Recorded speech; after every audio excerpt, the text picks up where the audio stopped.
თბილისის კეთილმოწყობის სამსახურის უფროსის თანამდებობა ვაკანტურია. სავარაუდოდ ავთანდილ სუდაძის გადადგომის მიზეზი ის უკანონო ტენდერები გახდა, რომელშიც ოპოზიცია სწორედ მერიის მაღალჩინოსანს ადანაშაულებდა. ერთ-ერთი ბოლო ფაქტის შესახებ განცხადება საკრებულოს უმცირესობამ სუდაძის გადადგომამდე ცოტა ხნით ადრე გააკეთა. მერიის განმარტების მიუხედავად არ არის გამორიცხული მუნიციპალიტეტის მიერ ჩატარებული ტენდერების გამოძიების საქმეზე ერთ-ერთი პირველი სწორედ კეთილმოწყობის სამსახურის უკვე ყოფილი უფროსი დაიგითხოს.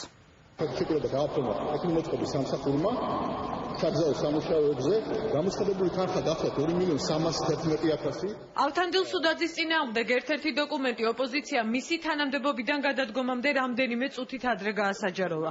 დოკუმენტების მიხედვით ირკვევა, რომ კეთილმოწყობის სამსახურმა საგზაო ინფრასტრუქტურის მოწესრიგების მიზნით რამდენიმე მილიონიანი ხელშეკრულება იმ კომპანიასთან გააფორმა, რომლის მფლობელიც გიგი უგულავას საქმეში ერთ-ერთი მთავარი მოწმე ტარიელ ხიზანიშვილი. გადარიცხული თანხის რაოდენობა კი შესასრულებელი სამუშაოების ადეკვატური არ არის. შესრულების კანონი ავალდებულებს შემსრულებელს, როცა დასახელებული თანხა გამოცხადებული ტენდერის თანხაზე 20%-ით ნაკლებია, მოითხოვოს ფასწარმოქმნის ადეკვატურობის დასაბუთების მიზნით ექსპერტიზის დასკვნა. ეს არ არის პირველი შემთხვევა, როდესაც ოპონენტებმა სუდაძე თანხების არამიზნობრივ ხარჯვაში დაადანაშაულეს. მათი თქმით, სუდაძეს პასუხისმგებლობა თბილისში არსებულ საგზაო ინფრასტრუქტურაზეც ეკისრება. ოპოზიციაში დარწმუნებულები არიან, რომ ეს იყო მიზეზი, რის გამოც ავთანდილ სუდაძე თანამდებობიდან მერიის მაღალჩინოსნებმა გაათავისუფლეს. სუდაძე არ არის გამონაკლისი, სუდაძე ეს არის კრეფსითი სახელი თელიანი თბილისის მთავრობის, ამიტომ ყველა სუდაძე გასაშვებია. ჩვენც რო არ გვეთქვა ეს შენიშვნები, ხალხიც ძალიან კარგად ხედავს. ატყვია კეთილმოწყობის სამსახურის ხელი ჩვენ ქალაქს იმ დოზით, როგორითაც სურვილი გვაქვს რომ ეთყობოდეს. მე მგონია რომ არ ატყვია. სამწუხაროდ ნაიმანიაში არის პრობლემა.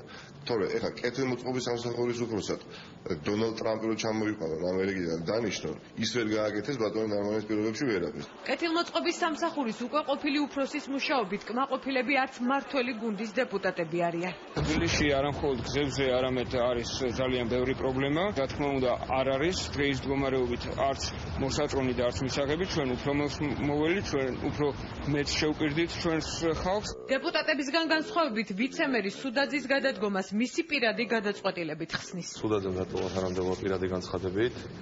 რაც შეეხება ინფრასტრუქტურულ პრობლემებს ქალაქ თბილისში არის მნიშვნელოვანი გამოწვევები. მუშაობ ყველასთან ერთად. არ განიხილებდა ეს? იმედი მაქვს, რომ არ განიხილება. ავთანდილ სუდაძე თანამდებობიდან შესაძლო გათავისუფლების შესახებ კურიერის ინფორმაციას რამდენიმე კვირის წინ არ ადასტურებდა. სავარაუდოდ მისი მუშაობით უკმაყოფილო თბილისის მთავრობის მაღალი თანამდებობის პირები იყვნენ და თანამდებობიდან გადაყენება გაცილებით ადრე დაიგეგმა. ვრცელდებოდა ინფორმაცია ავთანდილ სუდაძისა და ყოფილი ვიცემერის დიმიტრი ქუმსიშვილის დაპირისპირების შესახებაც. დღეს გათავისუფლებულ ჩინოვნიკს კომენტარი არ გაუკეთებია.